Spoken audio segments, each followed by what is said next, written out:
ስንገባ አቶ መለስ እኮ ለፍርድ መቅረብ ነበረባቸው እና ግን አመለጡ። ለኔ እንዳመለጡ ያ ሳይሆን አመለጡ። ምን ገረመኝ መሰለህ እዚህ ጋር ቅድም ስናነሳው የነበረው ሐሳብ አለ። በጣም የማስመሰል ክህሎታችን ከፋልና እንደሰማው ከሆነ በመጀመሪያ ትምህርት ተሽተው አለቀ አለ። ያ ሁሉ ህዝብ ግን ሲያለቅስ ነበር አይደል? በቃ ይሄ ነው ይኸውልህ። ያው አንተ ደግሞ ጥሩ እይታ ምን ብዬ ልቆ ነው የኖረው መጥቶ የእግዚአብሔር ጠበቃ ሆኖ መጥቶ ቁጭ ብሎ ይከራከራል። እንትን ብለሃል ስንት አለ እና እንግዲህ እንደዛ ማለት ነው።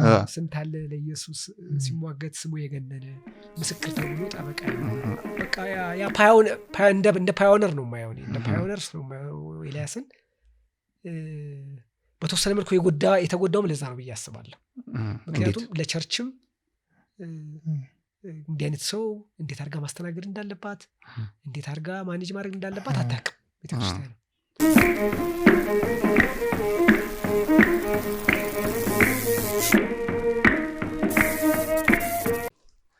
ዴቭ እንኳን ደህና መጣ።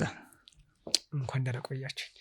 ዳዊት ጸጋዬ ደራሲና ጋዜጠኛ፣ አሻራ፣ አርነት የወጡ ሐሳቦች ያው አንዴ ታይቶ በዛው የቆመው የነጻነት ፈለግ ተውኔት፣ ከዛ ደግሞ ዳዊት ጸጋዬ በራሱ ስም ያወጣው የግጥም መድብል፣ ከዛ የሚመጣው አልፏል እና ነጥቡ አይደል?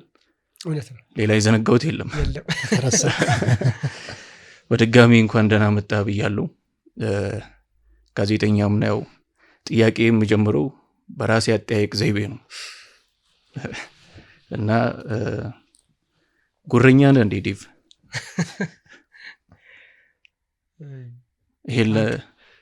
እንደዛ ተሰምተዋል? ይህን ጥያቄ ለምን አነሳው መሰለ? ደራሲ አለማየሁ ገላጋይ ቢባንያ የተሰኘው መጽሐፍ ላይ ዋሊያ መጽሐፍት ያዘጋጀው ውይይት ላይ አንተ ነበርክ አወያይ ነበርከውና እኔ ኢንተርቪው ስለማደርግ እድለኛ ነህ ብለዋል እና ይሄ ያልተለመደ ነው። እንደዚህ ሊተረጎምም ይችላል ካንተው ለማረጋገጥ ስለፈለግን። አይ ጫወታ ነው ከአሌክስ አሌክስም ጓደኛዬ ወዳጅም ነው። ሁለተኛ ደግሞ በቃ ቅድም እንዳልኩ ማሟሻ ነው፣ የመድረኩ ማሟሻ ነው። ለጫወታ የተባለ ነው እንጂ ለጉራ አይደለም። በጣም አሪፍ። ከልጅነት ተነስተን ባጭሩ ያንተን ህይወት ታሪክ መነሻን፣ ከዛ ደግሞ እንዴት ወደ ኪነጥበቡ ዓለም እንደገባ ታጫውተን። የኔ እድገት በቤተክርስቲያን በወንጌላውያን አማኞች ቤተክርስቲያን ውስጥ ቤተሰብ ውስጥ ነው ያደግኩት እና ያ በዛ ውስጥ ነው የተቀረጽኩት እና በእኛ ጊዜ በጣም እንትን የቤተክርስቲያን እንደ ልብ የመሄድ የማግኘት አልነበረም እና በአመት አንዴ የልጆች በተለይ ገና ላይ የልጆች ፕሮግራም ይዘጋጃል እና እዛ ላይ በቃ ግጥሞችን አቀርብ ነበር እዛ ፕሮግራም ላይ እና በዛ ውስጥ ነው ያለፍኩትና ያ በደንብ እንትን አድርጎኛል እና የማቀርባቸውን ግጥሞች በጣም በቃ የቤተክርስቲያኒቱ አባላት አድንቀው ምናምን ያጨበጭቡልኝ ነበር እና እንደውም የማይረሳኝ አንድ ጊዜ አባቴ አቅርቤ ስወርድ በቃ ሁሉ እንደዛ አጨብጭቡልኝ ሲል ጠራኝና በኋላ ላይ ወደ ውስጡ ይዞኝ ገባና ስለተጨፈጨበልህ አሪፍ ነህ ማለት አይደለም፣ ጭብጨባ እንዳያጠፋ ልክ በኋላ የሆነ ጊዜ ጭብጨባ እንዳያጠፋ እንደሚባለው ያኔ እሱ እንደዛ ብለውኝ እና አስፈለገም ደግሞ እንደዚህ የሚያጨበጭብልህ ህዝብ መልሶም ደግሞ ያወርድሃል ይለኝ ነበረ። ግን በቃ በፍላጎት እና በጣም በፓሽን ነበር ምጽፍ ግጥሞች እና አሉ በቃ አሁን ሳያቸው ስቃለሁ ይገርመኛል እና አሉ አሁንም እነዛ ግጥሞች የተወሰኑት አሉ። ከዛ ደግሞ መልእክት ለዓለም የሚባል ደግሞ ከውጭ ሀገር ከኬንያ ይመስለኛል የሚተላለፍ የወንጌላውያን ሬዲዮ ጣቢያ ነበር። ከዛ ለእነሱም ጽፌ ልካለሁ እዛ ድረስ በፖስታ ነው በፖስታ ልካለሁ። ከዛ ቁጭ ብዬ መጠበቅ ነው መውጣት አለመውጣቱን ነው። አዎ እንትኑን ሁሌ እንከፍታለን። አባቴ ስለሚከፍት ጣቢያውን የከፈትኩ ግጥሜ ዛሬ ነበብ ይሆን እያልኩ በጉጉት ጠብቅ ነበርና አንድ ቀን ተነበበልኝና በቃ በጣም እንደ ትልቅ ታሪክ ነበረ ያኔ። ልክ እንዲህ አይነት ገጠመኞች አሉኝ። እንደዚህ ዛሬ እንደዚህ ኤፍኤም እንደ ልብ ባልነበረበት ጊዜም ደግሞ ያ እያደገ መጥቶ አንድ ጊዜ የወጣቶች ውድድርም ላይ ያኔ እንግዲህ ደግሞ እንግዲህ አድጌ ደግሞ ወጣት በሆንኩበት ሰዓት ነው እና ውድድር ላይ ተወዳድሬ ስለ ወጣቶች ጻፉ ተብሎ የሆነ አንድ የውጭ ሀገር ድርጅት ነበረ ያዘጋጀው እና ተወዳድሬ እዛ ላይ አሸነፍኩ። ከዛ አሸንፌ ተጠራውና በዛን ጊዜ እንዳልኳችሁ ነው ምንም ኤፍኤም የለም። አንድ ለእናቱ ኢትዮጵያ ሬዲዮ ነው እና አፈ ጉባኤ የነበሩት አቶ ዳዊት ዮሐንስ ከሳቸው እጅ ነው ሽልማት ነው የወሰድኩት። የስነ ጽሁፍ ውድድር ነው የነበረው። ተወዳድሬ ከዛ ማሸነፌ ተነግሮ ተጠራች። ከዛ እዛ ላይ ሽልማት ስነ ስርዓቱ ላይ እሳቸው ነበሩ የሸለሙን እና ያ ጽሁፍ እዛ ተነቦ በኢትዮጵያ ሬዲዮ ተለቀቀ፣ ተላለፈ። ለአንድ ለእናቱ በሆነው ሬዲዮ ብቸኛው የነበረው እሱ ነው። ዝነኛውም እንዲህ እየተባለ ነው እንግዲህ ወደዚህ ወደ እርጅና የተመጣው ማለት ነው። የኬንያው የአማርኛ ነበር ወይስ? አማርኛ ነበር።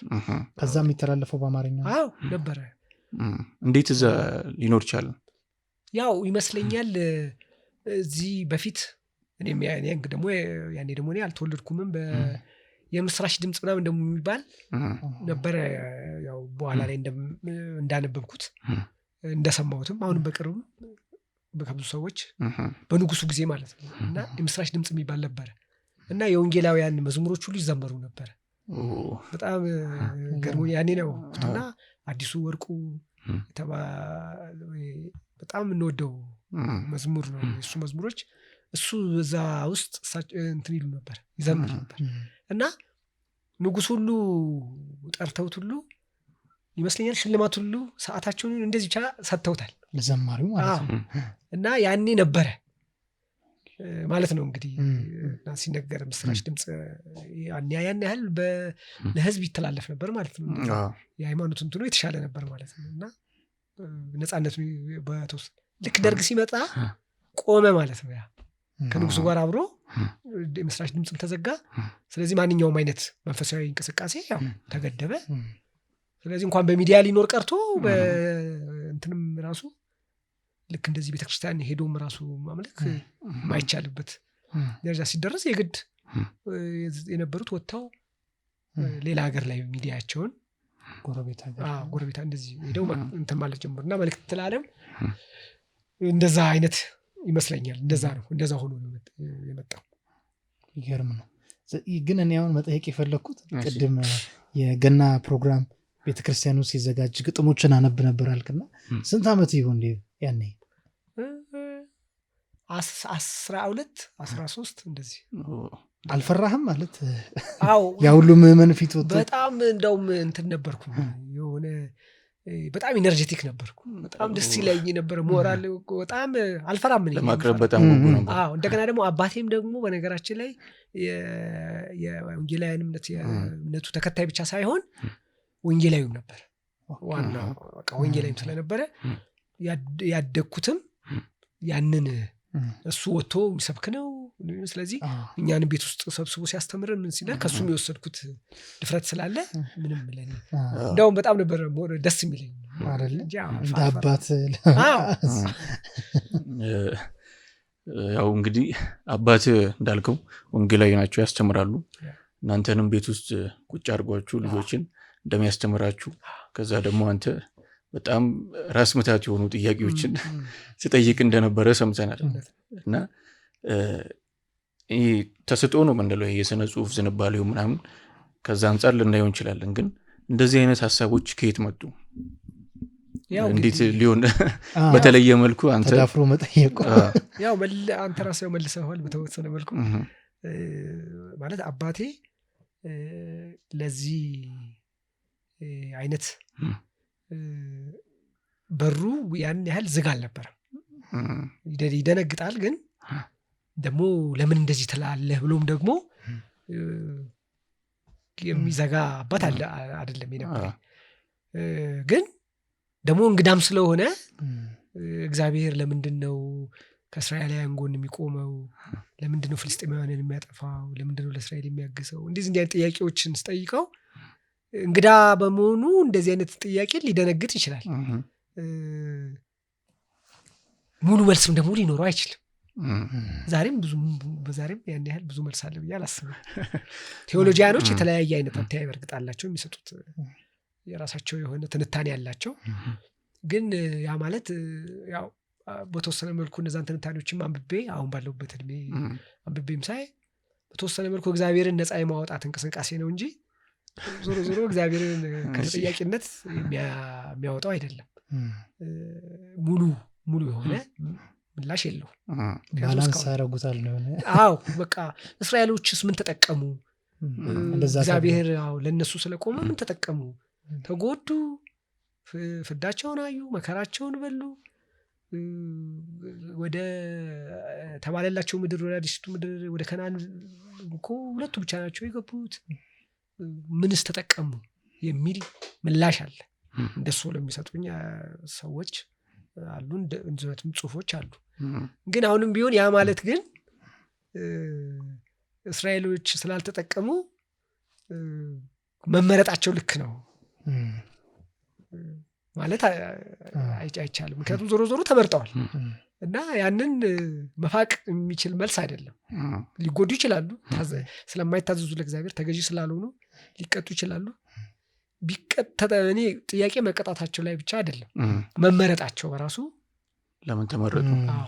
ለምን? ምክንያቱም ፍልስጤማውያንንም ህዝብ ሰው ናቸው፣ እሱንም የፈጠራቸው ራሱ እግዚአብሔር ስለሆነ ማለት ነው። ስለዚህ እነሱንም ፈጥሮ ለዚህ ነው ፈጥሮ ለምንድን ነው እንደዚህ አይነት አውድ ያለው ጥያቄ ነበር የምትጠይቀው አባተን? ስንት ዓመት ነበር በዛው?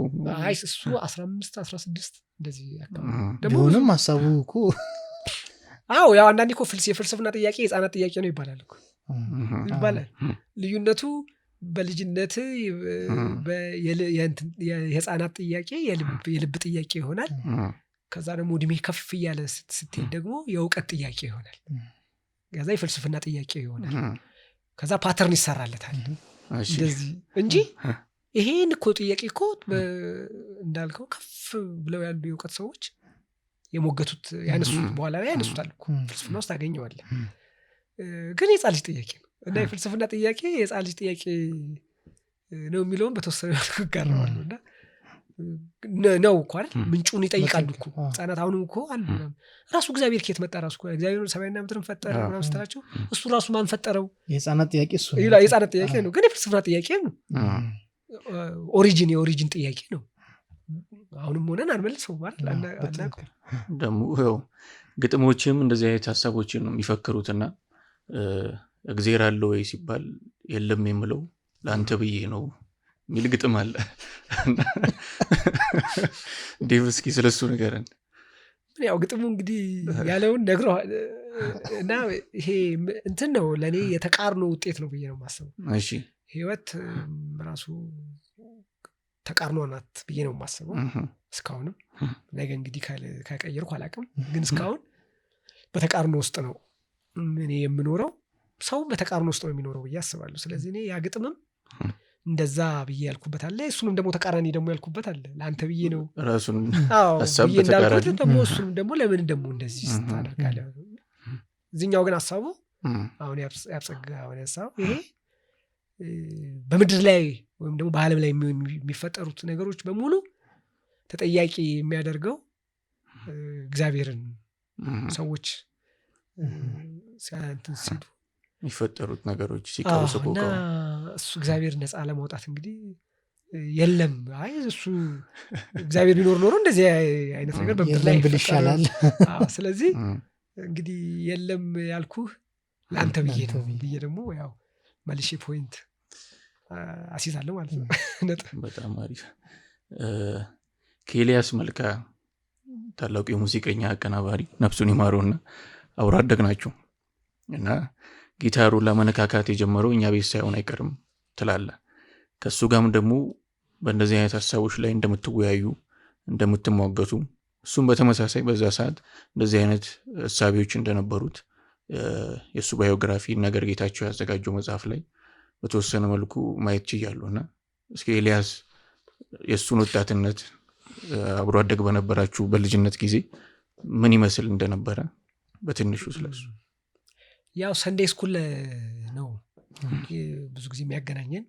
ያኔ እንደነገርኳችሁ በጣም ትንሽ ነው ቤተክርስቲያን እንደ ልብ አይደለም እና የእሱ ከሰፈሩ ከኛ ቤት 1-2 ቄስ ወጣ ብሎ ወይም አማኑኤል ቤተክርስቲያን አካባቢ የኢትዮጵያ ገነት ቤተክርስቲያን ውስጥ ነው እሱ የሚያመልከውና ከዛ እኛ ደግሞ ቤታችን ደግሞ ቸርቹ ቤት ተብሎ ነበር የሚታወቀው ደግሞ ያኔ እና እኛ ቤት ቸርቹ ቤት እዛው ነው ቤታችሁ ማለት በቃ ቤታችን ከሰኞ ፕሮግራም አለ፣ ማክሰኞ አለ፣ ከሰኞ እስከ እሑድ አለ ቤት ውስጥ እናንተ ቤት ማለት ነው። አባትም አገልጋይ ስለሆነ እና ሙሉ ቤቱን ሰጥቷል አባቴ። ስለዚህ ራሱን የቻለ አንድ ቤተክርስቲያን ነው ቤታችን። ስለዚህ ቸርቹ ቤት ለምልክትነት ራሱ የሚጠቀሙበት ቸርቹ ቤት ይባላል እና እዛ ቸርቹ ቤት አጠገብ እንደዚህ ብሎ ይነገራል። ስለዚህ ያው በዚህ የተነሳም እሱ ከዛ ሲመጣ እኛ ጋር አልፎ አልፎ ጎራ ይላል እና እዛ ሲመጣ እኛ እንደውም ያኔ በሱ ጊታር ላይ በጣም በሚያተኩርበት መቶ ቁጭ ብሎ እኛ ጋር ያው ጥናቱን ሳይሆን አይቀርም ነው እንጂ ነው ብዬ በእርግጠኝነት አልናገርም። እኛ ጋር ነው የጀመረው ብዬ ጊታር ነው ግን ያው የጀመረ ሰሞኑ ይመስለኛል። ያው ብዙ እንደ ልብ ስላልነበር ያኔ ጊታር አይገኝም። ቸርች ምናልባት ሊያገኝ ይችል የሆነ እንደሆነ ግን እንደ ልብ እንደማያገኝ አንዱ እንትን መረጃ ምንድነው መጥቶ መምጣቱ ነው። ለኔ መምጣቱ የሚመጣው ለሌላ እኔንም ፈልጎ አይደለም ጊታራውን ፈልጎ ነው የሚመጣው። ስለዚህ ያቺን ፍላጎቱ ስለዚህ እንደ ልብ አይገኝም ማለት ነው ጊታር። ከዛ እኔ ደግሞ ወጥቼ ኳስ መጫወት ነው ያኔ እንደው እዛ ጊዜ የምፈልገው እሱ ቁጭ ብሎ እኔ ተራግጬም ስመጣ አንዳንዴ ላገኘው ይችላል እዛው ጊታሩ ላይ ሆነ እና እዛች ጋር በልጅነታችን ነው። በኋላ ግን ያው ኤልያስ ከቤተክርስቲያን ቀስ እያለ ወጥቶ ከቴዲ አፍሮ ጋር ያን የመጀመሪያ ስራውን ሲሰራ ነው ያው ታዋቂ ሆኖ የወጣው ማለት ነው። እና በቃ ያ እንደ ፓዮነር ነው የማየው እንደ ፓዮነር ነው የማየው ኤልያስን። በተወሰነ መልኩ የተጎዳውም ለዛ ነው ብዬ አስባለሁ። ምክንያቱም ለቸርችም እንዲህ አይነት ሰው እንዴት አድርጋ ማስተናገድ እንዳለባት እንዴት አድርጋ ማኔጅ ማድረግ እንዳለባት አታውቅም ቤተክርስቲያን። ስለዚህ በዘመኑ የነበረው ውግዘት ነው። በቃ እንዴት ከቤተክርስቲያን አንድ ሰው ወጥቶ እንዴት ዘፈን ሙዚቃ ላይ እንዴት ሙዚቃ ምናምን የሚል ስለሆነ ቶሎ ለጀጅመንት ነው ለፍርድ ነው። ስለዚህ ብዙዎች በዛ ያ ውርጅብኝ በጣም ጎርቶታል እና እንደዛ በሆነበት ሰዓት እሱም ደግሞ እንደገና ከሱ በፊት ወጥቶ እንደዚህ ከዛ እንትን አድርጎ ተቋቁሞ ምን አድርጎ ምናምን የሚለው ሰው የለውም አልነበረም፣ አይታወቅም። ስለዚህ ኤልያስ እንደ ፓዮነር ነው የምልህ ለዚህ ነው። እና ብቸኛ ነው፣ ብቻው መታገል አልነበረበት ማለት ነው ያንን ይዞ ለመቆም። ስለዚህ እንደዛ ሆኖም እኔ አርነት የወጡ ሀሳቦችን ይመስለኛል ደግሞ እኔ አሳተምኩ እና እሱ መጽሐፍ አንብቦ ነው እንጂ ያኔ ተለያይተናል። እሱ እዛ ነው የሚሰራው፣ ግን መጽሐፉን አገኘው እንግዲህ። ከዛ ያው በጣም ተቆጥቶ ያው ተደወለ። ከዛ እንደው በዓል ነበር ሁሉ አስታውሳለሁ። እና ባለቤቴ ራሱ ተቆጥታ በቃ ቆሙና ወደ ፕሮግራማችን እንግባ የመጣነው እኮ ቤተሰብ ጋር ነው የምንሄደው፣ እሷ ቤተሰብ ጋር ስለሆነ ለአንድ ሰዓት ያለው የተጨቃጨቀው የተሟገታችሁ ደውሎልህ ማለት ነው። እንዴት እንደዚህ እግዚአብሔርን እንዴት እንደዚህ ብለህ ትላለህ? የትኛው ሀሳብ ነው? የትኛው እንግዲህ እንዲህ ነው እንዴ ያደግከው? እኛ እንዲህ ነው ያደግነው፣ እንዲህ ነው የተማርነው የሚል ሙገት ነው እሱ ከኤልያስ ሳይድ የመጣው። እንደዚህ ነው ያደግነው ያኔ፣ እንዴት አንተ ዛሬ እንደዚህ ብለህ ትጽፋለህ? ያው አርነት የወጡ ሀሳቦች እንግዲህ ለይላሉ ዛሬ እንደሱ አይነት ጥያቄዎች አሉና እንደዚህ አይነት ሀሳቦች ያሉት አሉ በደንብ ያው ኩዌስችን የሚያደርጉ ማለት ነው። እኔ ደግሞ ሙግት የነበረው ከሱ ጋር በቃ መጠየቅ መጽሐፍ ቅዱሳዊ ነው ኤልያስ። እኔ መጠየቅ ይሄ ደግሞ ይደግፈኛል ባይብል መጽሐፍ ቅዱስም ይደግፈኛል። ከኔ በላይ ጠየቁ አሉ። ስለዚህ እኔም ደግሞ በዘመኔ ጠየቅኩኝ። እኔም የዘመኔን ጥያቄ ነው የኔም ትውልድ ጥያቄ ነው የሚል ነው። እሱ ደግሞ በቃ ፈጽሞ መነካት የለበትም እስከ መጨረሻው በዚህ አቋሙ ጸንቶ ነው ባይዘው። እንደውም ልዩነት ኖሮን ነው ያለፍነው ነው ማለት እሱ ተስማሙበት። ኤልያስ አፈንጋጭነቱ በምንድን ነው? በሙዚቃው ነው። እግዚአብሔርን በተመለከተ እምነትን በተመለከተ አቋሙን ይዞ በተአምር በመጽሐፍ ቅዱስ ላይ አይደራደረ ምንም እንድታነሳም እንትን አያደርግም። ስለዚህ እኔ ደግሞ ያንን እንትን አላደርግም። ያመኑ መጠየቅ የሚለውን የኦገስቲንን ሀሳብ በጣም ተስማማበታል። የቱርቱሊያን በተለይ እንደዚህ አይነት ሀሳቦች አሉትና እኔ ደግሞ እንደዛ አምናለሁ። ሰው እያመነም መጠየቅ ይችላል። ለምን እንደዚህ ሆነ ማለት ይችላል። ይሄ አማኝ የሆኑ ብቻ ሳይሆን የአማኙ ሲምቦል እንኳን የሆኑ መጽሐፍ ቅዱስ ውስጥ ያሉት ሰዎች ጠይቀውታል የሚል ነው የነበረኝ ሙግት ማለት ነው። እኔ እዚህ ጋር ግን መጠየቅ ፈልገው ዴቪ ቅርታና እንትን ይሄ የኛ ሶሳይቲ የፈጠረው ነገር ይሆን ያን ነገር ይሄ የማይነኩ የማይደፈሩ የተባሉ ነገሮች ስላሉ ይሆን እንደዛ ይሆን ነው እንጂ መጽሐፍ ቅዱስን ሰው ባነበበ ቁጥር እንዳልከው ጠያቂ መሆኑ የማይቀር ነውና ግን አይነኩም አረ በፍጹም እንዴት ተብሎ የሚባሉ ነገሮች ከሶሳይቲው ይመጣልና ያ ነገር ይሆን ብዙዎቻችንን ያዘን ምናልባት እንግዲህ አንዱ እሱ ሊሆን ይችላል። ያው ጥናት ያስፈልጋል። ግን እንዳልከው በዙሪያችን ግን ባሉ ሰዎች ስናይ ግን እኮ ይነኩታል እኮ በጣም ይገርም እኮ እንዴት በኑሯችን እሺ በደንብ ወተን ምንም ሳይመስለን ከእግዚአብሔር ፈቃድ ከእግዚአብሔር ቃል ውጪ የሆነ ህይወት በደንብ ነው የምንኖረው እኮ በደንብ በተግባር ማለት አዎ ንግግሩ ላይ ነው የማይደፍሩ ከዛ አንተ በተለተናገርከው ያ ከእግዚአብሔር ቃል ውጪ በጣም በቃ እንደ ልቡ ምን ብዬ ልንገርህ በቃ ልቆ ነው የኖረው መጥቶ የእግዚአብሔር ጠበቃ ሆኖ መጥቶ ቁጭ ብሎ ይከራከራል እንትን ብላል ስንት አለ እና እንግዲህ እንደዛ ማለት ነው። ስንት አለ ለኢየሱስ ሲሟገት ስሙ የገነነ ምስክር ተብሎ ጠበቃ ይሆን ይመጣልኝ። ከዛ ተነስቼ ነው ላይ ተጥቁ ነው ያነዛ ሰዎች ደግሞ አውቃቸዋለሁ። ይሄ ሰውዬ ግራ ማቀው ላይ ሆኖ ሌላ ቦታ የሚኖረው አይ በቃ እንግዲህ ወይ ምናልባት ለእግዚአብሔር ያው እንግዲህ እዚህ ጋር እንኳን ነጥብ ያዝልኝ ተማግቼልሃለሁ ስፖርት ላይ ታብረተ እያለ ይሆን ይሄ ደግሞ ይዝለት እንደዛው ነው ሆነ ይሁንልህ እንደው በኔ ምክንያት አንተ ነጥብ አስቆጠረ ገነት ከገባ መንግስተ ሰማያት ከገባ ደስ ይለኛል ያልኩ ያው ስቄንት እንደው በንግግራችን ወይ ደግሞ በጽሁፎቻችን አንግለጽ እንጂ በተግባር እንደኛ ማህበረሰብ እንደው ከቃሉ ከእግዚአብሔር ቃል ውጪ የሚኖር እንደውም ማለት ያለ በጣም ተቃራኒ ነው። በጣም ፕሪቴንድ እናደርጋለን። በጣም አስመሳዮች ነን። በጣም ውሸታሞች ነን እና ግን በቃ እግዚአብሔር ግን ደግሞ በጣም ጥቅና እንትን ላይ ሲመጣ ምናምን በቃ ተደባደቡልኝ ሁሉ ያንስከተመቱ ሊደባደብለትም ሁሉ ይሞክራል። ስለዚህ ጥብቅና እንትን አይደለንም። በታማኝነት እኔ እንደሱ ምን ሆኖ ኖሮ የተወሰነ ለምን ለውጥ ይኖራልን ብዬ አስባለሁ። በነጻነት የምር ምን ጽፍ የሚሰማንን ነገር የምር ምን ጠይቅ ምን እናገረው ራሱ ቢሆን እኔ ብዙ ለውጥና እናመጣለን ብዬ አስባለሁ። ለምን እንግዲህ ልብና ኩላሊትን የሚመረምር አምላክ ነው ካለ ብለን ምናምን ከሆነ ያቃል እኮ አስተሳሰባችንን ሲጀምርም ያቃል። ጻፍከው ተናገርከው ያቃል። ስለዚህ እንደሚያውቅ ደግሞ አንተ የምታምን ከሆነ ግልጽ ነው ሆነ ያለ ግልጽ ሆነ በቃ በፊቱ ተቀርባለህ። ስለዚህ ከዛ የተግባራዊ ህይወት ለመኖር ብዙ ምን ሊቸገርም ህዝቦች አንሆንም ነበር ብዬ አስባለሁ። እና በዛው መጠን ደግሞ የኢንላይትመንትም መንገድ አንዱ መጥረጊያ መንገድ ጉዞ ነው ብዬ ደግሞ አስባለሁ።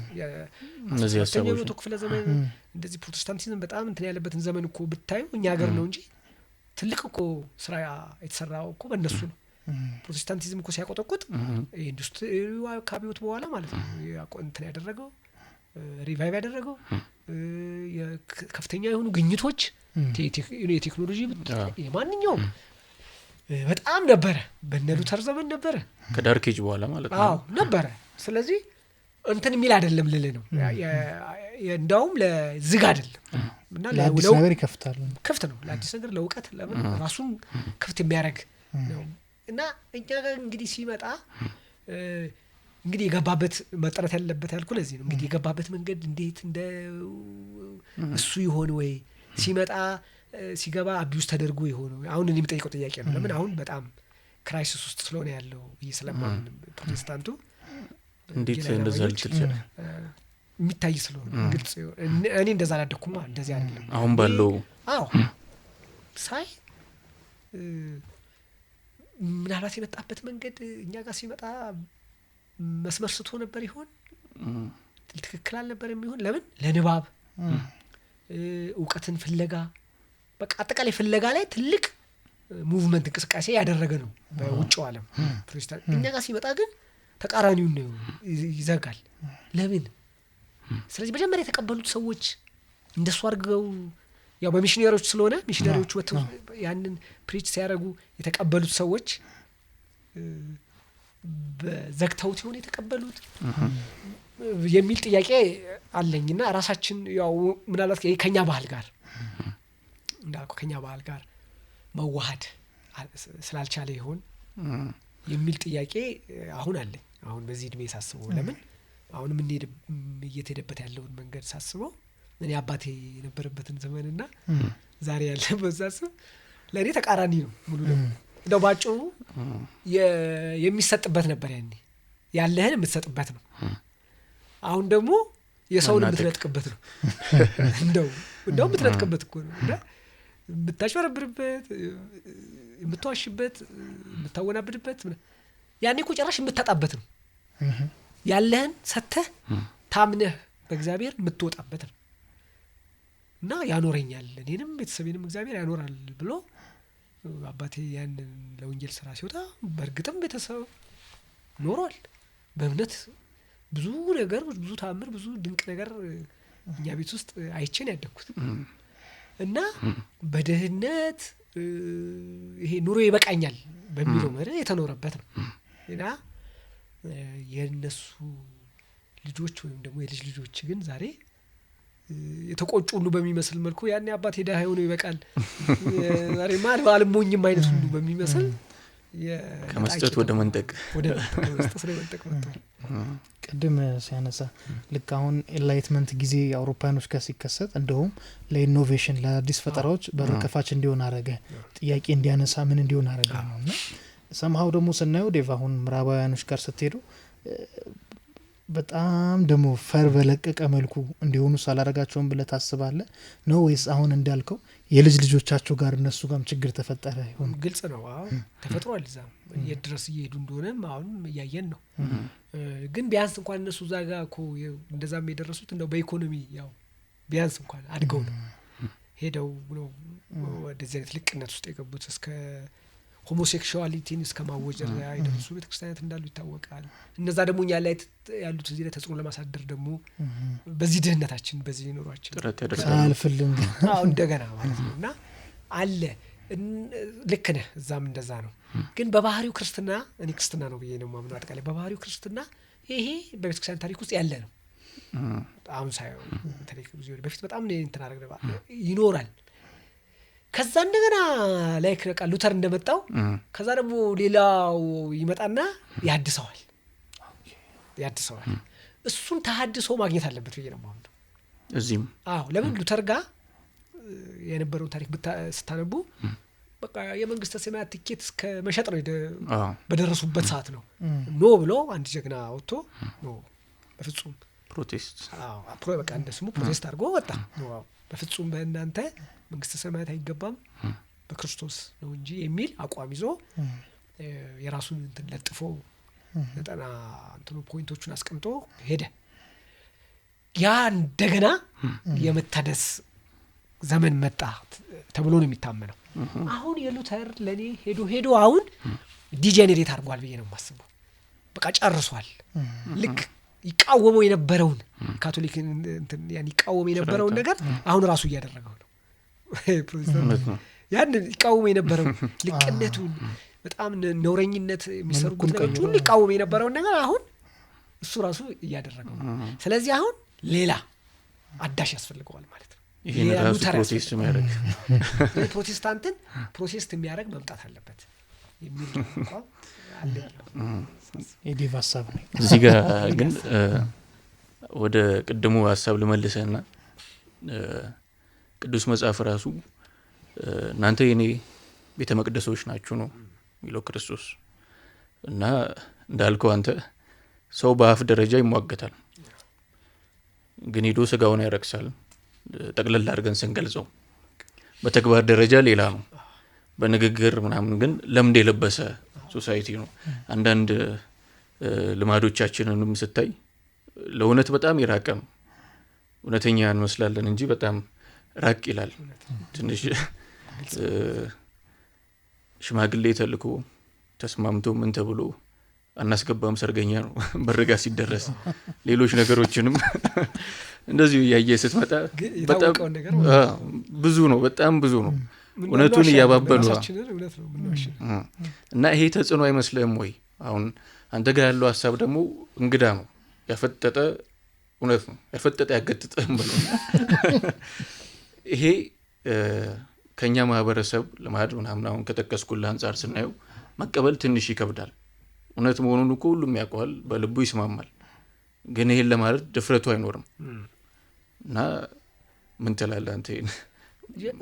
በቃ እኮ ስለዚህ ወደዚህ ወደ ትክክለኛው እንዳልከው ወደዚህኛው መስመር መምጣት ያለብን ገብቷል።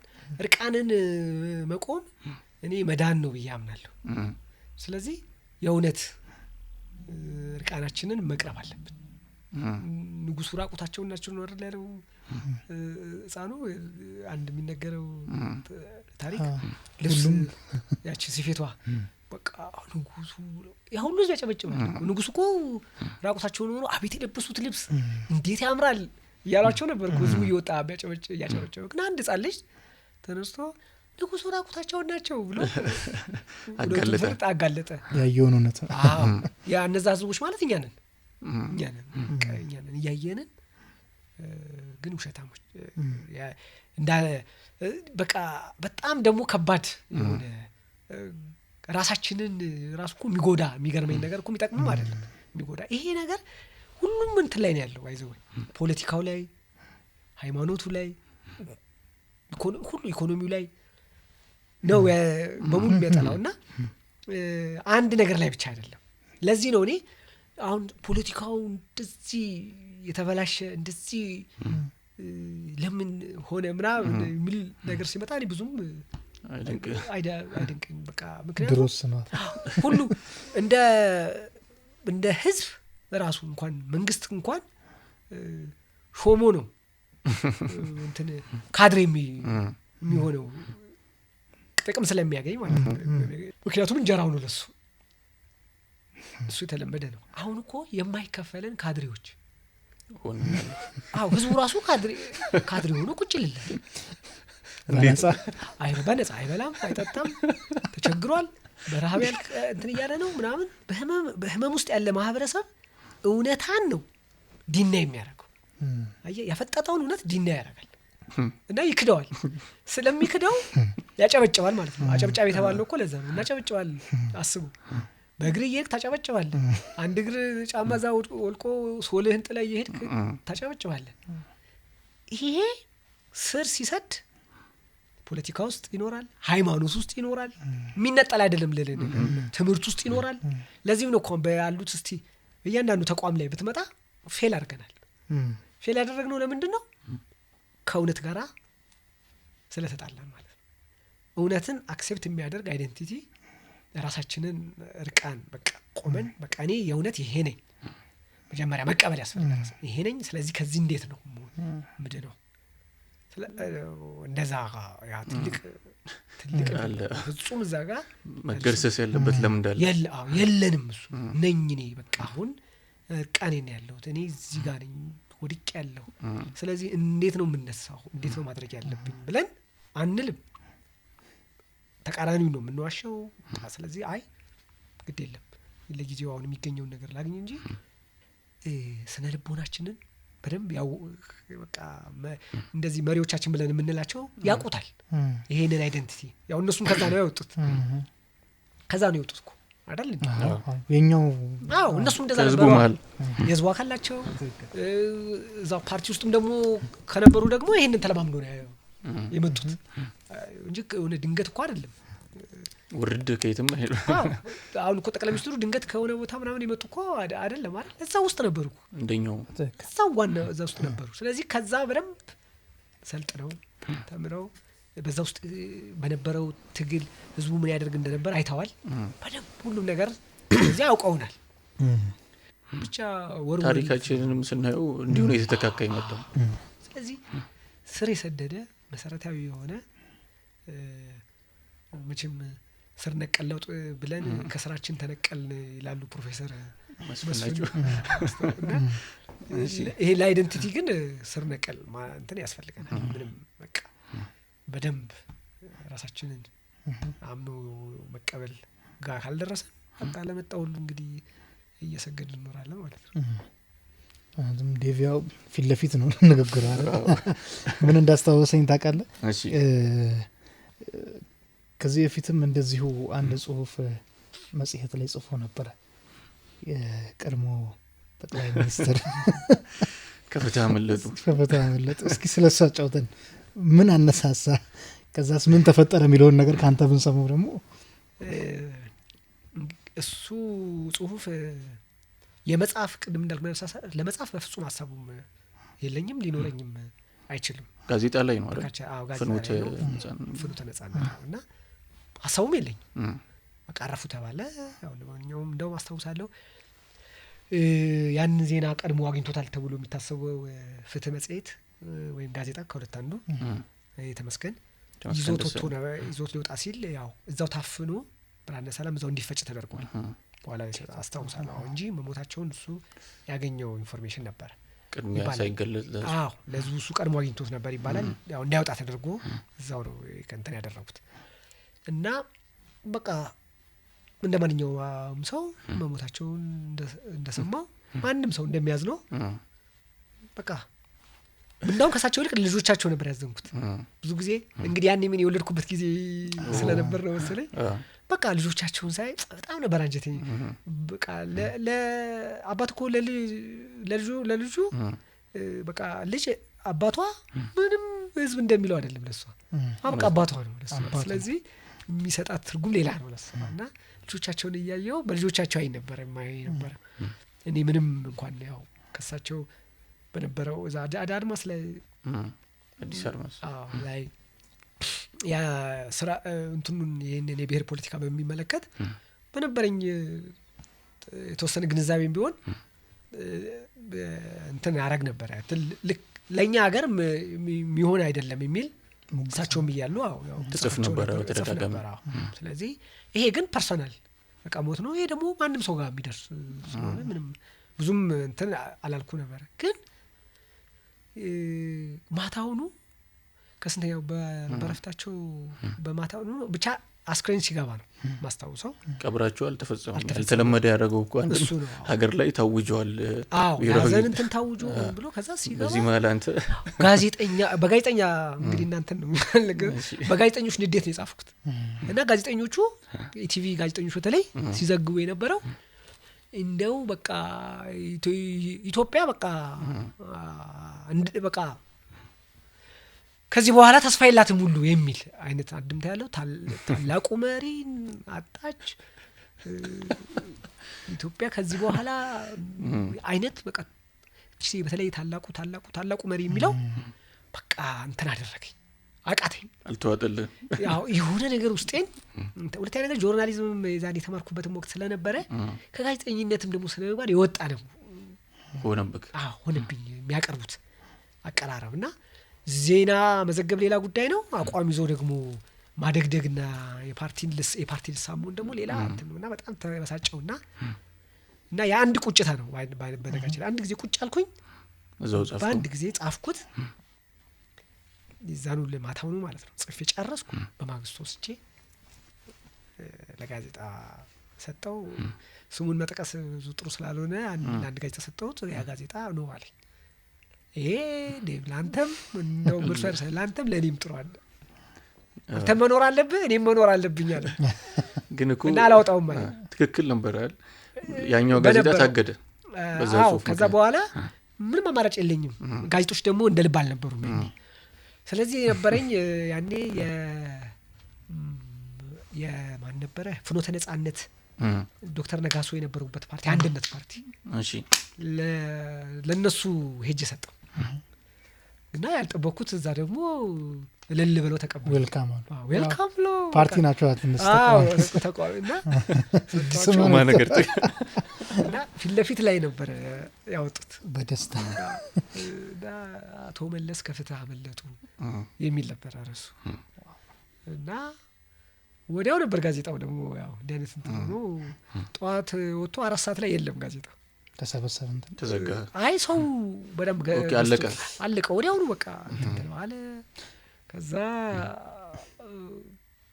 ያንኑ ሪፕሪንት ሊገቡ ይሁን ወይም ለሚቀጥለው ጋዜጣ ይሁን አላውቅም ብቻ ዳንኤል ተፈራ ጋዜጣው ውስጥ የነበረ የነጋሶን ህይወት ታሪክ የጻፈው ዳንዲ ማለት ነው ጓደኛዬ ነው እሱ በኋላ ሲነግረኝ ገቡና ሊያሳትሙ ጋዜጣችሁ ከዚህ በኋላ አፍቅቷል ታግዷል እንዴት አገር በሙሉ እንኳን ጥሎ እያለቀሰ ጭራሽ እናንተ እንዴት ከፍትህ አመለጡ የሚል ጽሁፍ ጽፋላችሁ ተባልን ይላሉ እንትና ከነጋሶ ጋራ ይባሉና ያው ነጋሶ ደግሞ ለቪኦኤ ያንን ጋዜጣችሁ ለምን ተዘጋ ሲባል ተናግሯል። ይሄንን ተናገሩ።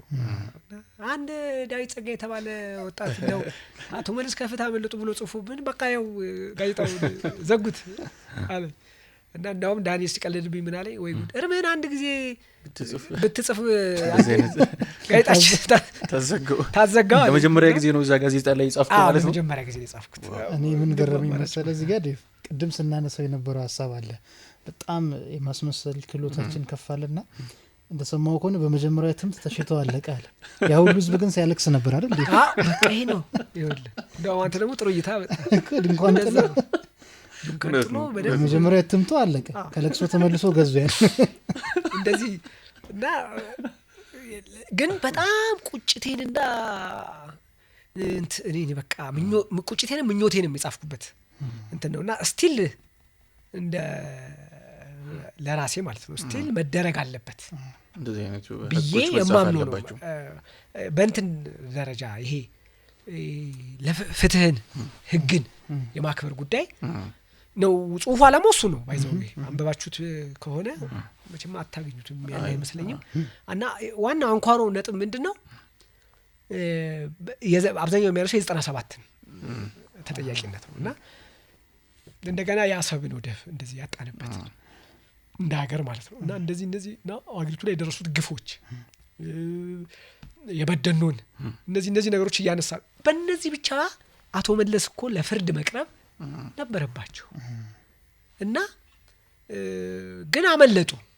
ለኔ እንዳመለጡ ያ ሳይሆን አመለጡ እና ኢቭን እግዚአብሔርን ራሱ እዛ ላይ ሁሉ ተጠቅሰዋለውና አስመለጣቸው እንዳይጠየቁ አስመለጣቸው የሚል በዚህ እንኳን እና እሱ የማይጠየቅበት የማይገባበት እንደማዳ ለምንድነው እኔ የፐርሰናል ጉዳይ አይደለም ለኔ ሳነሳው እንደ ሀገር ነው።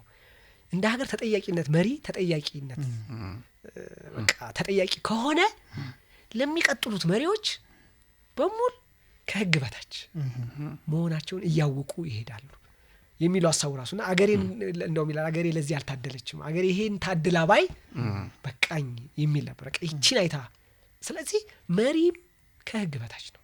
ቆመው እንደውም ምን ሁሉ ነበር የሚለው ለፍርድ ቀርበው ለምን ህግ ነፃ አይለቃቸውም ከፈለገ ታይቶ ማለት ነው። በህግ በደንብ ታይቶ ክርክር ተደርጎበት ነፃ ናቸው ብሎ ለምን አይለቃቸውም? ግን እዛች ቦታ ላይ መቆም በራሱ ፍርድ ላይ ራሱ የሚሰጠው ትልቅ የሆነ ሌሰን አለ።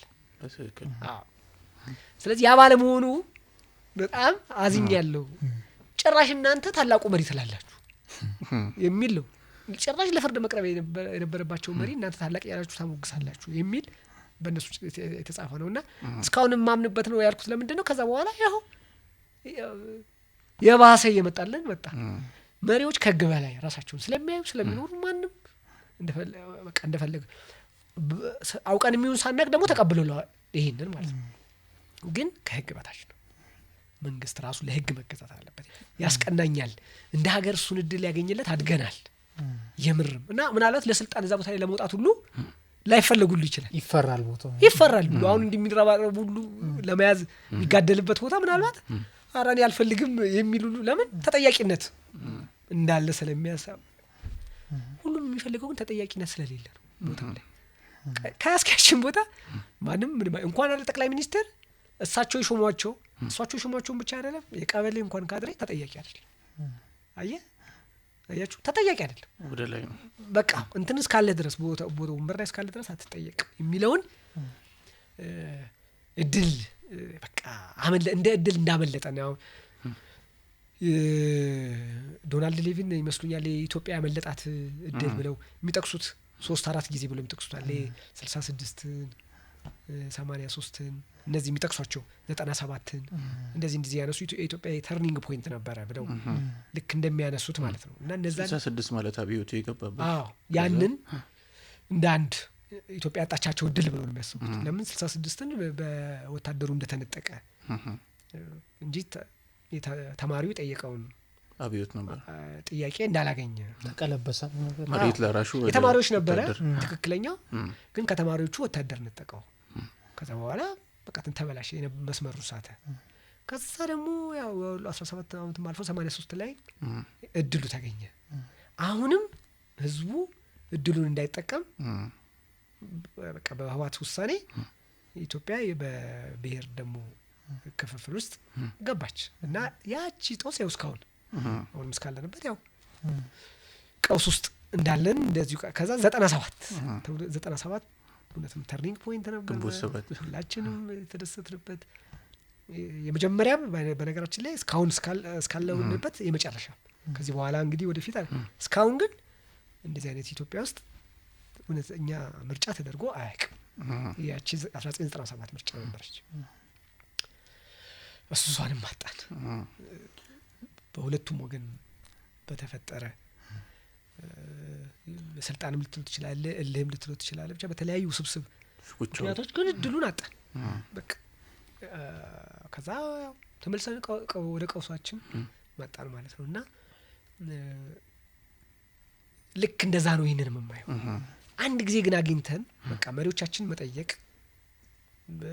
በፍትህ መንበር ላይ ማስቆም ብንችል እንግዲህ በልጆቻችን ወይ በልጅ ልጆቻችን ደግሞ ወይ በእናንተ ልጆች እናገኘው ይሆናል።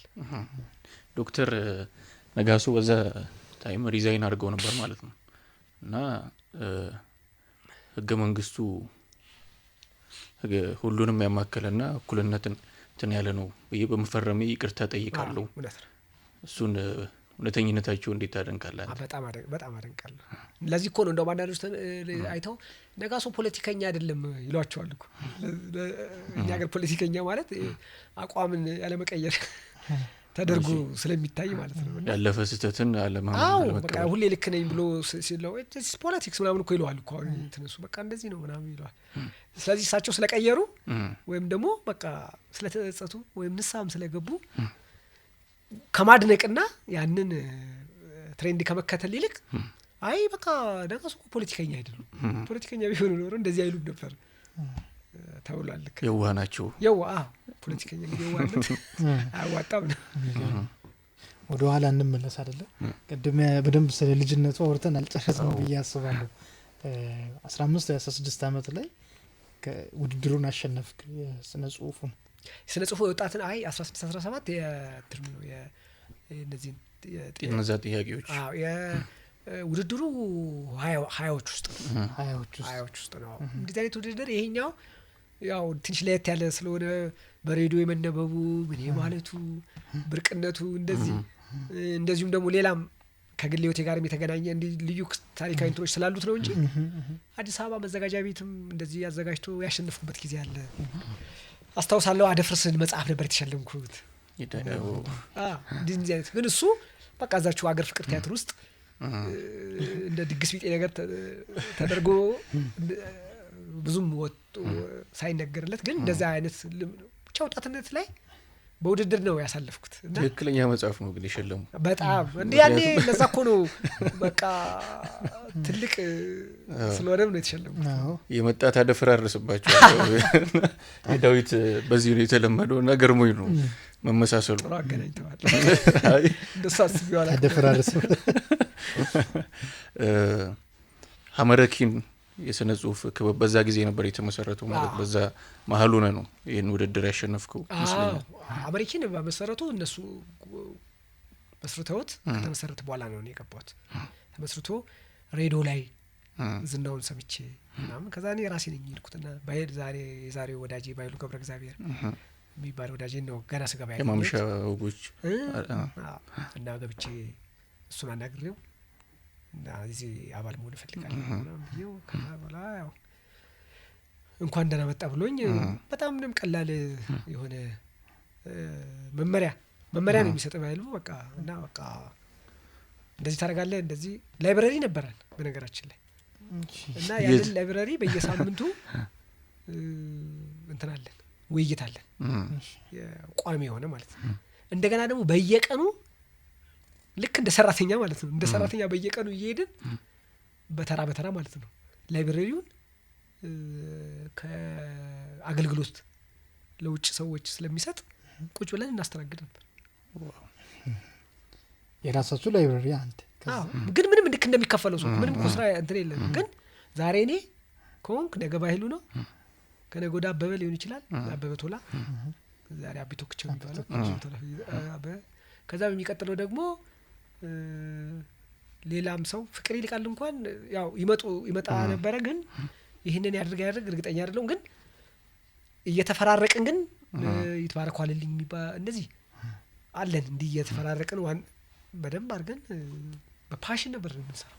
በጣም በፍቅር ነው ያኔ የነበረው እንትን ምንም እንደማናገኝ እናውቃለን። እኔ ራሴ አሁን እንዴት ነበር በጣም ያኔ እንደዚህ ተነስቼ ርቀቱ ከያኔ ኮልፌ አጥናተራ ነው ቤቴ ከኮልፌ አጥናተራ ተነስቼ ሽሮ ሜዳ ነው ላይብረሪ መነን ትምህርት ቤት ነበር ያኔ። በኋላ ነው ወደ ሽሮ ሜዳ ነው መነን ድረስ ምንም ሳይሰማኝ ይመጣ ነበር እና ይደንቀኛል። አዎ ምን አይነት ምን እንበላለን ምን እንጠጣለን ምንም ጥያቄያችን አልነበረም። ግን የሆነ ሰው ካለው እንሄዳለን ያለውን ተካፍለን እንበላለን እንለያያለን። ነገም እንደዚህ እና ትልቅ ስራዎች ግን በዛን ጊዜ ተሰርቷል። በየወሩ ወይ በየሁለት ወር ወይም ለሶስት ወር ሊሆን ይችላል መዘጋጃ ቤት አዲስ አበባ መዘጋጃ ቤት የስነ ጽሁፍ ምሽት አሜሪካን ያቀርብ ነበር ወይ አገር ፍቅር ያቀርባል ወይ ብሔራዊ ቲያትር እንደዚህ የሚያቀርብ ክበብ ነበረ። ጋዜጣ አሳትሟል በዛን ጊዜ በኪነ ጥበብ ቡድኑ ስም ነው በአሜሪካን አንድ ጋዜጣ አንድ ለነሱ አንድ ታትሞ ቢቀርብ አንድ ጋዜጣ አሳትመናል። ብቻ ትልቅ ከሁሉ በላይ በፍቅር እና ደግሞ በየሳምንቱ ሰው እንጋብዛለን። በወቅቱ የሚታወቁ የነበሩ ሰዎች እኛ ጋር የመጡ እንደነ ፍቅረ ማርቆስ ደስታ ያኔ ገና የመጀመሪያው መጽሐፍ ምንድን ነበረ ከቡስካ በስተጀርባ እሱን ካሳተመ በኋላ እሱን ጋብዘናል። እነሱን ኃይለ መለኮትን እንደዚህ በወቅቱ የነበሩትን ሰዎች ጋብዘናል። ጋሽ ስብሐት ታስቦ የመጣ አይመስለኝም። ግን እንግዲህ እኔ ወይ አልነበርኩ ይሁን አላውቅም ወይ እኔ ከመምጣት በፊት በኋላ ይሁን ግን እንደዚህ ብቻ ታዋቂ ሰዎችን እያመጣን እየጋበዝን ከነሱ እንማር ነበር። እነሱም ብዙ እንትን ይሰጡን ነበር። አሜሪካ በጣም ነው ጋዜጣ ላይ ያን ጊዜ ነበር የምጽፉት። ያኔ እንግዲህ እንጽፋለን። ግን ያኔ አድማስ መጥቷል እንዴ 90ዎች ውስጥ 94 ይሁን 93 አካባቢ ይመስለኛል። ምክንያቱም መጽሐፍ እኔ ጀመርኩት አድማስ ላይ ነው። ስለዚህ እዛ ውስጥም ባይሉም ይጽፍ ነበር አስታውሳለሁ። ያው እኔም አልፎ አልፎ ጽፋለሁ። ፍቅርም እንደዚሁ የሆነ ጊዜ ሲጽፍ አስታውሳለሁ። እንደዚህ እንጽፍ ነበረ ግን እንደ ልብ ጋዜጦች ስለነበሩ የአርት ጋዜጣ ግን ብዙ አልነበረም። ግን ሁሉም በተለያየ ጋዜጣ ላይ የሚንቀሳቀሱ ነበሩ። ሁሉም ጽፎ ነበር። አዎ ሁሉም ይጽፋል። እኔ ግን ማስታወሰው እኔ አድማስ ላይ ብቻ ነበር። አዲስ አድማስ ላይ ነበር። አዎ እና ብርቅም ጋዜጣ ነበር ያን በጣም እና ጽሁፍም ሰተህ ዝም ብሎም አልፍልህ ጋሽ አሰፋ ጎሳይና ነብይ መኮንን በጣም በእኛ ህይወት ላይ ትልቅ ውለታ አላችሁ። እኛ በጣም እኔ በጣም ነው እውነት ነው። አንድ ጽሁፍ እኮ ወጥቶልኝ አንድ ሾርት ስቶሪ ወይ አንድ አርቲክል ወጥቶልኝ በጣም በቃ መውጣቱ ብቻ ነው ለኛ ደስታ። ከመደሰት የተነሳ ቀደስ ብሎ ያ ኢነርጂ ሆኖኝ ያ ሞራል ሆኖኝ በሚቀጥለው ጽፌ ነገር ይሄዳል እና አይረሳኝም። እና አሰፋ ምን አለኝ አገኘኝና ስገባ ቢሮ ወደተሰን ዳዊት አለኝና ይተመጣ ምናምን ብሎኝ በላስ ስጥናና ምናምን አለኝ። ሰጠውና ለምን ይጠራኝ ብዬ ሄድኩኝ። ከዛ የትራንስፖርት በቃ ያ ደግሞ ታምር የትራንስፖርት ብሎ እንደው ያኔ 200 ብር ይሆናል።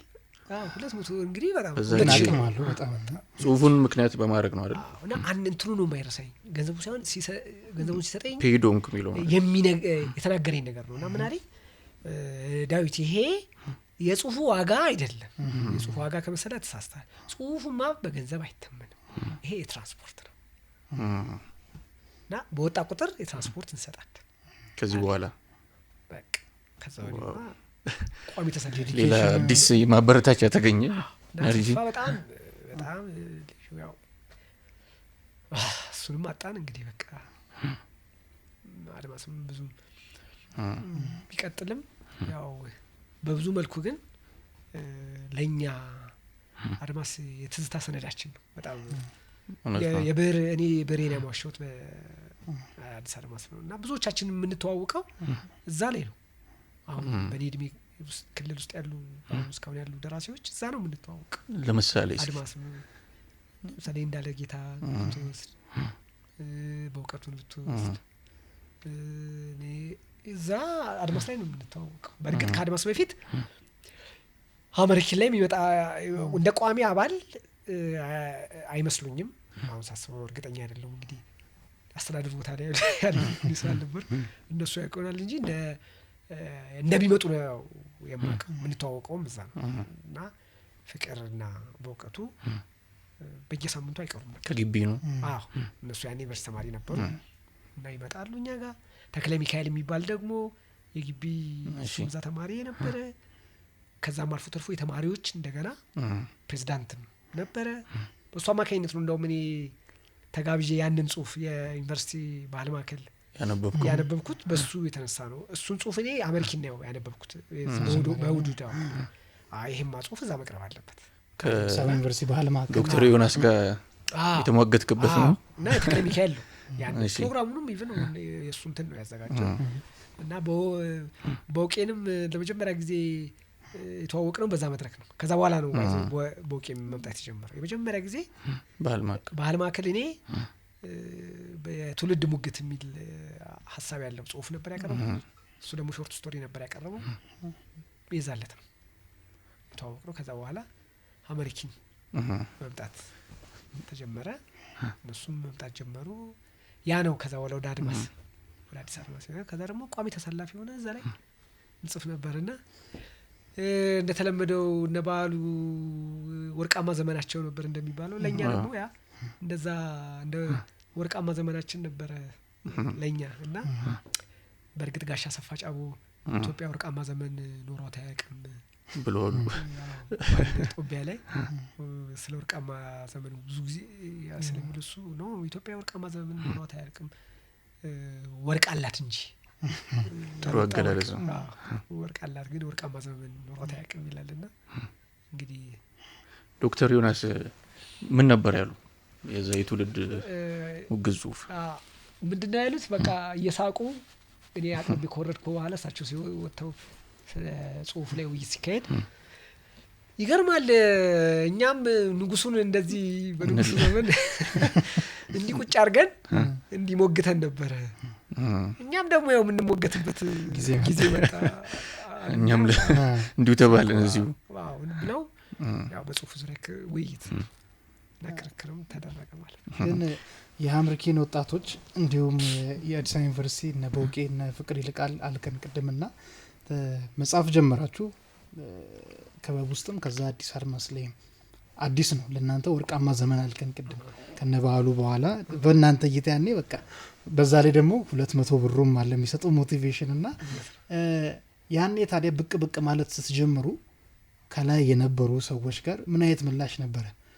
ትንሽ ጽሁፍ ከባድ ሴንሲቲቭ ጉዳይ ስለሆነ የስነ ጽሁፍ የተከበረ ነገር ስለሆነ ወጋ ጠዋቂዎች አላጋጠሟችሁም? አለ አሁን ከእናንተ ዘመንም የተለየ አይደለም በነገራችን የኛ እንትን ተመሳሳይ ነው።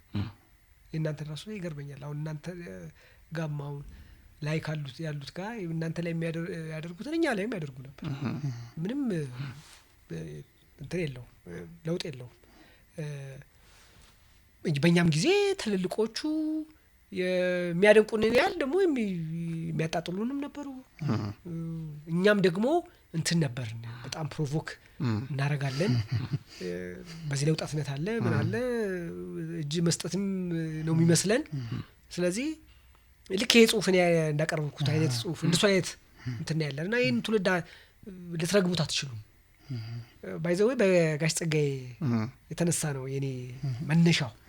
ያን ጊዜ ጫታም ትውልድ የሚል እናንተ የፈሰቹ ብታይመስለኝም ብቻ ተብለን የተወረፍንበት ጊዜ ነበረ እንደ ጄኔሬሽን እና በጣም ተናድጄ ያንን በመቃወም ነው የቀረበ እንትን ነው እና እንደውም ይነገረኝ ካላችሁ እኛ እኮ ዱላውን ሳታቀብሉን ዱላውን ጥላችሁ እኛው ራሳችን ፈልገን አንስተን ተፍጨርጭረን እዚህ የደረስን በራሳችን የበቀልልን እናንተ ምንም እንደውም የሰጣችሁን እንትን የለም ጥላችሁታል እኮ ርክክቡን እኮ አላካሄዳችሁ እኛውን ተፈላልገን የበቀል ነው ለዚህ የበቀል ነውና ደግሞ ዝም ብንል ጨራሽ እንደገና ጫታም ትሉናላችሁ የሚል እንትን ነው እና ያኔ በጣም ከዛ ስለዚህ ይሄ ዘመኑን ያሳያል። ይሄ አሁንም ዛሬም አለ ብዬ አስባለሁ። ይሄ በቃ በትውልዶች መካከል ብዙ ጊዜ የሚኖር እንትን ነውና እዛ ጋር ስለተሰበረ ይመስለኛል እኛም ተሰብሮብን ነው ይሄን ያለው። ያው እቺም የፈረደበት ያ ትውልድ 66 ያልሰበረው ነገር የለም። እሱ ቅብብሉ እዛ ጋር ስለቆመ ያው እስካሁን ድረስ ያ ዱላ አልተገኘም። ተፈልጎም እስካሁን የለም። ወርውሮታል። የት እንደጣ ዱላ ነው ይሁን ይጥፋ በዱላ መማታት ነው የተረፈን በቃ እና የውቀቱ ዱላ እጃችን ላይ አልገባም ሽግግሩ እና እውነትም ስታስቡት የነበረው ቁጭት እኛ በ22 በ23 በ24 ዓመታችን እንሟገትበት የነበረውን ጉዳይ የ66 ውስጥ የነበሩት ትውልዶች ደግሞ በእኛ እድሜ በ22 እና በ23 በ24 ዓመታቸው ያስቡት የነበረውና ያደርጉት የነበረው ነገር ሰማይና ምድር በጣም በጣም የነሱ የተለየ ነበር። በጣም ብዙ ለብዙ ይሄ ምንድነው ኤክስፖዠራቸውም ሰፊ ነው። የንባብ እንትናቸውም ከኛ ይላቀ ነው። ኢቭን የትምህርቱ ጥራት የነበረው እና ትምህርቱ ራሱ እንኳን የተሰበረው እዛ ጋር ነው። ስለዚህ እኛ ጋር ሲደርስ በተወሰነ መልኩ ነው ልቅላቂ ነው ራሱ በቃ ልቅላቂው በዛ ውስጥ ነው እኛ በጣም በከባድ እንትን ውስጥ ነው ያለፍነው። ስለዚህ ያቁጭት አለ እና እነሱ ደግሞ በጣም ከኛ የበለጠ በዛ እድሜ ያስቡ ስለነበር እኛ ደግሞ ያንን እንዳጣን ስለሚሰማን እነሱ ላይ እንትን አለ ቅሬታ አለ ንዴትም አለ እና ብስጭቱም ስላለ እና ምን አለ ዝም ብትሉ ተውን እስቲ ጫታማት በሉን። ከዛ በግጥምም እንደዚህ የመለሰ ሰው አለ። እንደሱ ታገል ሰይፉ የሆነ ጊዜ ሲናገር ሰምቻለሁ። ወደንስ አይደለም እኛ የሆነ የጫሱሰኛ እያለ አንድ ግጥም ሰምቼ ነበር። እሱ ግጥም የማን ነበር? እባክህ በጣም እኮ ጓደኛዬ ነው ብሎ ነው ታገል ያለው ስሙን ነው የረሳው። በግጥምም እንደሱ እኮ ነበር። በጣም ብዙ የሚገርም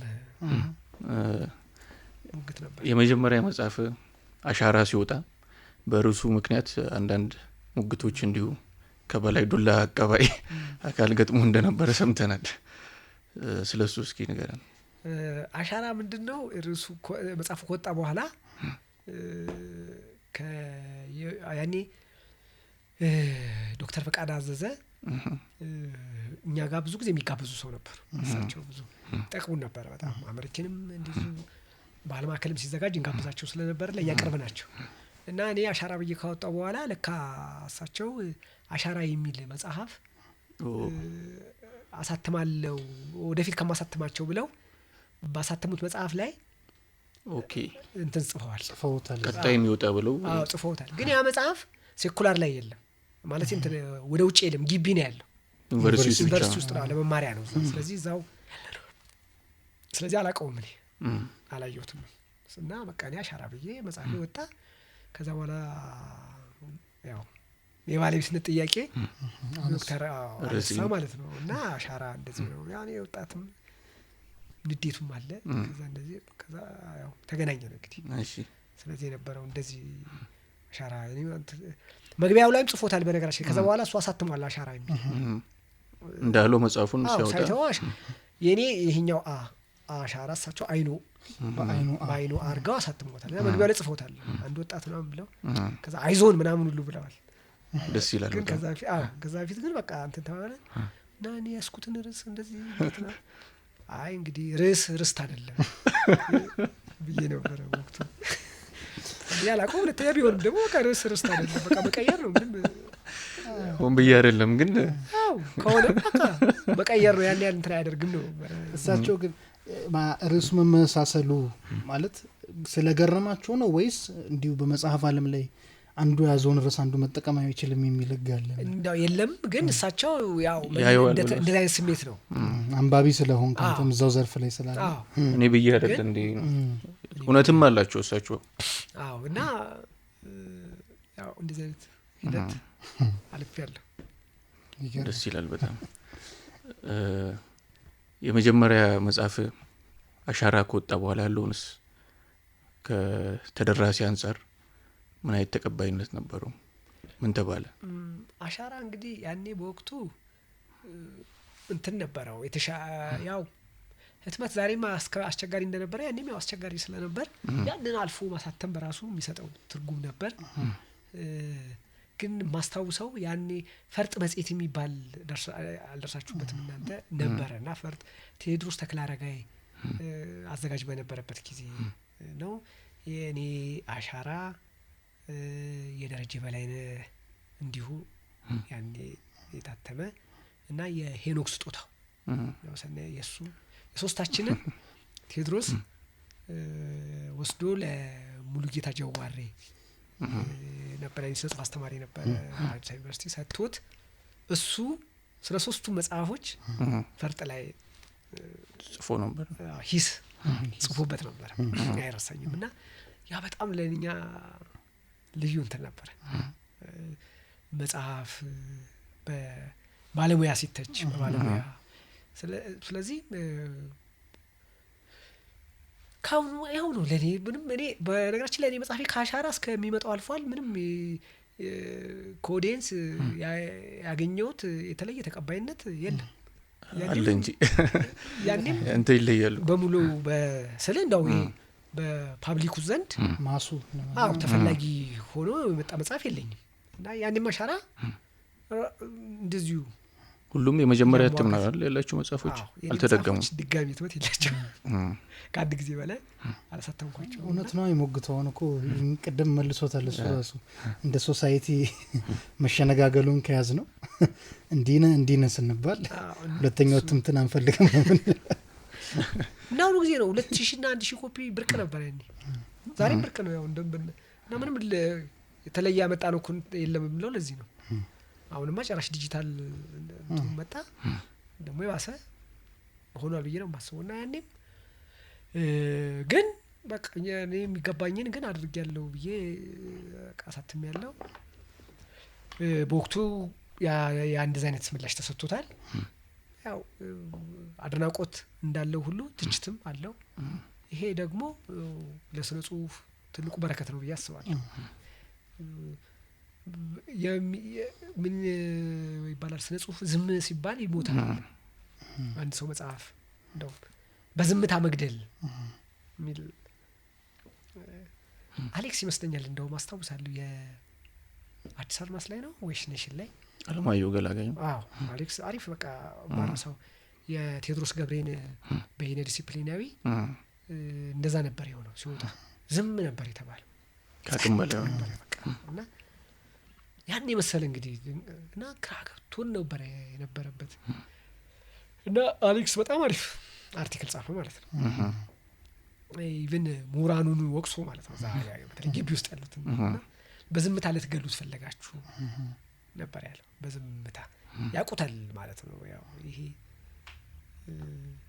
ክፋት ያኔም አለ ከዛ በፊትም አለ ያኔም አለ ዛሬም አለ በቃ እና የስነ ጽሁፋችን ማይቅጨጭ ራሱ አንዱ ያለ ማደግ እንደዚህ አይነት አንዱ ለአንዱ መንገድ ሪፍሌክሽን አለ ማለት ጠራጊ ሳይሆን አንዱ ለአንዱ መንገድ ዘጊ ሆኖ ስለሚኖር እና አዲስም መንገድ ይዞ ስለመጣ የቴዲ መጽሐፍ ግን ማንም ጸጥ ነበር ያሉት እና ያንን ሰብሮ አሌክስ ጥሩ አድርጎ ተናደረገ። የአሌክስ ሂስም ነው ለማለት ብዙ ባልደፍርም ግን ከዛ በኋላ መጽሐፉ የተሻለ ተነባቢነት አግኝቷልና እንደሱ አይነትም ችግር አለ እኛ ጋር ሲመጣ ከስም ጋርም ያው አብሮ ይሄዳል። ዝነኛ ካልሆንክ መጽሐፍ ምንም አሪፍ ቢሆን ያው ተቀብሮ ይቀራል ማለት ነው። ከዛ ነጥቡን የመጣው ነጥቡማ በቃ ብዙ እንደርሱም ያው ነጥብ የለሽ ነው። ነጥብ የለሽ መጽሐፍ ነው እና ሳይታተም ለዳንኤል ወርቁ ሰጥቼው ነበረ። ለኛ ዳንኤል ወርቁ እንግዲህ በወጣትነታችን ለኛ ትልቅ ደራሲ ነው እና ለሱ መስጠት እሱን ያገኘንበት ጊዜ ትልቅ በጣም ነበር ደስተኞች ነበር እና ምክንያቱም በዳንሱስ በጣም ተመስጠን እኛ ስናድግ ዳንሱስ የሚል መጽሐፍ በጣም የወደድነው ስራ ነበር እና ለኛ ደራሲ ዳንኤል በጣም ትልቅ ምሳሌያችን ነውና ሰጠሁት ለሱ አነበበና ያው እዚህ ላይ እንደምታውቁት ቢነበብ አሪፍ ነው። እንዲያዩ ሰዎችም ይሄ ነው መጽሐፉን የሚመስለው ከኋላ ላይ ተጻፈው አይደል በዳሲና ተርጓሚ ዳንኤል ወርቁ ወንድሜ ዳዊት ይላል ሲጀምረው እና እንዲህ ያለውን አሰልቺ የቃላት ከቃላትም አሳዛኝ የቃላት እጭቅ የሆነውን አላስፈላጊ ድካም የደከመበትን ድርሰት ከጥቂት ገጾች በላይ መዝለቅ አቃተኝ። ትንፋሽ መውሰድ ነበረብኝ። አንተ ስታይል ሊሆን ይችላል ለኔ ግን አቃተኝ። እስቲ በቅጦ አስተካክለ የጻፍከውን ብታሳየኝ እወድ ነበር። በዚህ ግን ስላልገባኝ ስለጠላሁትም አዝኛለሁ። እስክትወስደው ጥቂት ገጾችን ለመጨመር መሞከሬ አይቀርም የሚል ብለርብ እና እሱ ለበለርብ አይደለም ያው እሱ የጻፈልን ረቂቁን አይቶት ነው ማለት ነው። እሱ በቃ ይሄ አስተያየቱ ነው። አንተ ግን እኔ ላሳተመው ሰው እንደው ለምን ይሄን ብለርብ አላረገውም ይሄ ለሱም እንግዳ ነው። ብለርብ ሆኖ ሳይሆን ደንግጧል። ያለው አላሳወቀውም አላሳወቅኩት በቃ አስተያየት ነው አይደል በቃ እኔ አስተያየትን ያወጣሁት አልኩት። ከዛ እሱ አይ እኔ እኮ ችግር የለብኝም ግን ለአንተ እንደዚህ ብለህ ታዲያ ማን ነው የሚገዛ አለኝ። እንዲህ ተብሎ እኮ እሱን ነው የምትፈልገው አንተ ቻሌንጅ ለማድረግ ነው። ሰው ኮንፊደንስ ኖሮት መግዛት ይችላል ወይ አይ ዳንኤል እንደዚህ ቢል ወይ ደግሞ ለምን እንደዚህ ተባለው ምን አይነት እስቲ እውነትም ስለጠላው ስላለ እንዴት ቢያስጠላ ነው ብሎ እንኳን እስቲ የሚያነብ ሰው ምን ያህልስ ይኖራናል የሚል ሐሳብ የሚጀና እንትን ያልኩት እና ደግሞ ያኔም ደግሞ ሌላው ምን አይነት ወቅት ነበር መሰላችሁ በቃ ብለርብ በጣም አንዱ የማሻሻጫ አሁንም ነው እንግዲህ ያኔ ግን በጣም ይስ ነበር እና ያም ንዴት ነበረብኝ። አንድ ብለዛ ነው በጣም እናምናቸው ሰዎች በቃ አንደኛ መጽሐፍ በቃ በኢትዮጵያ የመጀመሪያው ምናምን ሁሉ ይለዋል በቃ እንደዚህ አይነት ድንቅ እይታ እንዲህ አይነት ድንቅ ምናምን መጽሐፉ ስትገባ ይሄል ትናደዳለህ። ከደራሲው የበለጠ ከጻፍ እንትኖቹ ያናድደዋል ያመንካቸው ሰዎች ለምን እንዲዋይ ያም ንዴት ስለነበር የነዛ ሰዎች ጽሁፍ ያሻሽጣል መጽሐፉን ብለርቡ ሰው ይገዛ ግን መጽሐፉ እንደዛ ሆኖ አይገኝም። እስከመቼ እንደዚህ እንዘቃለን በቃ እስቲ እንደዚህ ተብሎ ለመግዛት ለማንበብ ምን ያህሎቻችን በራሳችን ኮንፊደንስ ኖሮን እናነባለን ወይ የሚለውንም በቃ እኔ ደፍሬ ይሄንን አውጣሁት ግን ውስጥ አልሞገተም ዴፍ ማለት ጊዜ ወስደህ በጽፈዋል ስለዚህ አሁን ያ አላማው ነው እኮ አይደል የሚወስነው ምናልባት አንተ ኮንሰርን እንዳልከው ከጀርባው በሚጻፈው ነገር ሰው አፒታይቱ ተከፍቶ እንዲገዛው ሳይሆን እዚህ ላይ ያለው እውነቱን እንዲያውቅ የሚለው ነው ማለት ነው አዎ እውነቱ አሁን ይሄ የዳንኤል እውነት ነው ዳንኤል ነው የኔ እውነት እኮ አይደለም እኔ ማሪፍ ነው ብዬ እኮ ነው ያሳተምኩት ግን ይሄ አንድ አስተያየት ነው እንደዚህ መቀበል እንደዚህም መሆን አለብን አንዳንድ ጊዜ የሰዎች አስተያየት ማስተናገድ ይገባል እናስተናግደው ግን ያ ደራሲ ኮንፊደንስ ካለው ለሚሰጡት ኔጌቲቭ ለተባሉ አስተያየቶች ሁሉ ቦታ ሊኖረው ይገባል እኔማ አሪፍ ስራ ነው ሌላ ቢቀር በቅርጽ ደረጃ አዲስ ነገር ይዤ መጥቻለሁ ብዬ ያኔም አምናለሁ አሁንም አምናለሁ ደግሞ ይሄንን የማያምን ደግሞ ሰው ይወክላል የዳንኤል ስለዚህ በነገራችን ላይ አዲስ አድማስ ላይም እንደዚሁ አንድ ሰው እንዲሁ ጽፎበት አንተና ይቦቄን አንድ ላይ አድርገው ይጻፈው አይተዋል ማለት ነው ወርታችንን የኔ ይቦቄን አንድ ቦቄን ያው ሰባትን ለመምሰል የሚሞክር ይሄ ታቡ የሆኑ ነገሮችን ደፍሮ እንቅልፍና እድሜ ላይ ደፍሮ የጻፋቸው ነገሮች ስለነበሩ እሱን ብቻ በመምዘዝ ከሰባት ጋር በማገናኘት እሱን ለመምሰል የሚሞክር አይነት የሚል ትችት እኔን ደግሞ እንትን አመጽ እና ወጣቶች ሊከተሉት የማይገባው አንድም ነጥብ ሳይሆን ነው ያለ 4 ነጥብ አንድ መጽሐፍ ይሄ በአንድ አረፍተ ነገር በአንድ አረፍተ ስርዓት አልበኝነት ነው ስለዚህ በቃ ሊወገዝ ይገባዋል የሚል በቃ ለኔ ያ ትልቅ በረከት ነው ይሄም እንደዚህ ነው ስለ ጽሁፍ አላማው ስራው ምንድነው ውይይት መፍጠር ስለዚህ የሆነ ሰው ደግፎ ይጽፋል ወዶት ከተለያየ አንግል አንፃር ሌላው ደግሞ ነው ብሎ ይተቻል እንደዚህ ይሁንን ነው እኔም ደግሞ ለምሳሌ ለሱሉ ለተጻፈው እኔም ምላሽ ሰጥቻለሁ አድማስ ላይ እንደውም የወደድኩት ጸሐፊው እዛው አዘጋጅ ነው ጋዜጣው ውስጥ ያለ ሰው ይሄንን ይጻፈው እዛው ውስጥ ያለ ሰው ነውና ዮሐንስ ይባላል በበርስሙ እና ትክክለኛ ስሙ ደግሞ አለ እዛ ነው የሚሰራው አቋለው ወስጄ ቀጥታ እሱ ነው የሰጠሁት ምንም ነገር ሳይነካው አንዳች ነገር ኤዲት ሳያደርግ ነው እንዳለ ያወጣው በጣም ነበር ደስ ያለው ስለዚህ የራሱን ሐሳብ ነጻነት ገልጿል እኔንም ሐሳብ አስተናግዷል ምላሹን እንደዛ ስለዚህ ይሄም እንደዛ ነው ለኔ ይሆነው እኔ አምኝ በታውጥች ያለው ግን ደግሞ ምንድነው በገዛ መጽሐፍ ላይ እንደዚህ ተደርጎ ትችት ብለር ተጽፎ ስለማያውቅ አዲስ ሆነ ግን በሆነ መልኩ እኮ በተቃራኒው ማስበ ለመጽሐፉን እኮ ልትገዛው ትችላለህ እንደው ማለት እንዴት እንዲህ ተብሎ ታዲያ እንዴት አሳተመው ደራሲውስ እንዴት እንዲወጣ ፈቀደ እስቲ ላምበው ለህኩን እንደሱ አይነት ማህበረሰብም ለመፍጠር ግን የለን እንደሱ ይሄም ካየ በኋላ ማንም ዞር ብሎ ያንተ እንትን ግን ምን ነበር አሁን አረፍተ ነገር የሚዘጋው መጨረሻ ላይ ነው እንግዲህ አይደል አራት ነጥብ የለውም እዚህ ላይ ሲያልቅም እኮ ይዘጋል የለውም ከዘከኝ ግን በአንድ አረፍተ ነገር ለምን ውሃም ብቻ ምን ይላል መግቢያ ክለሽና ምክንያት በኋላ ላይ ወቅቱ በነበረ አንድ ጋዜጣ ላይም ኢንተርቪው ስለዚህ መጽሐፍ እንትን ብዬ ነበርና ምንድነው ማስተዋውሰው